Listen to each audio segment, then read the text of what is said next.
और कृष्ण में बहुत अंतर है। राम को एक मर्यादित दिखाया गया है, लेकिन हर जगह मर्यादा भी सही नहीं। सीता के बारे में लांछन लगाया गया, राम को पता था कि गलत है, फिर भी राम ने सीता को कहते हैं कि वन में जाने का आदेश दिया।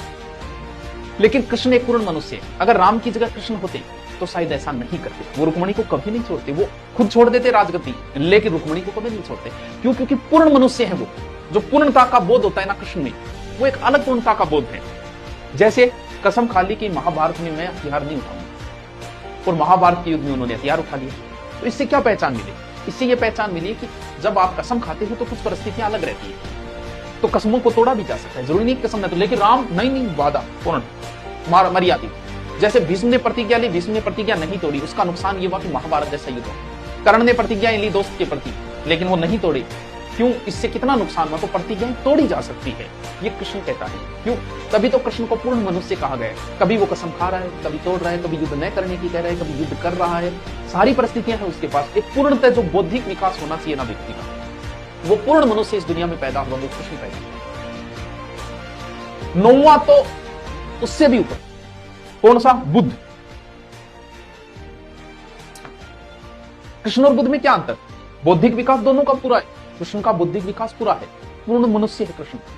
लेकिन बुद्ध उससे भी ऊपर गई। क्यों गई? क्यों? बाद में है बुद्ध का अवतार। कृष्ण ने यह कहा कि पापी अगर है तो मारो उस। बुद्ध ने ऐसा नहीं कहा। अंगुलीमाल नाम के पापी को बुद्ध ने चेंज कर दिया। एक तो पापी को मारना, एक पापी की भावना ही चेंज कर देना। तो दोनों में आप सर्वश्रेष्ठ किसे कहोगे? बुद्ध सर्वश्रेष्ठ है। क्यों? क्योंकि बुद्ध ने मारा नहीं किसी को, तो उसके बाद का अवतार है वो। इसलिए वो अल्टीमेट सबसे ज्यादा बौद्धिक विकास जो किसी का है ना, बुद्ध ने क्या नहीं दिया इस दुनिया में। आज भारत की अगर इज्जत है आसपास के देशों में तो बुद्ध की वजह से।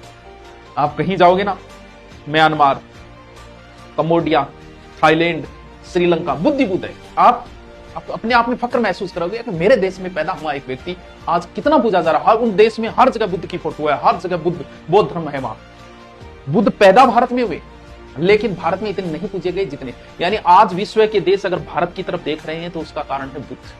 बुद्ध की वजह से ही हमारी वर्ल्ड लेवल पे इज्जत है, और देश हमारी तरफ देखते हैं, उसका रीजन है बुद्ध।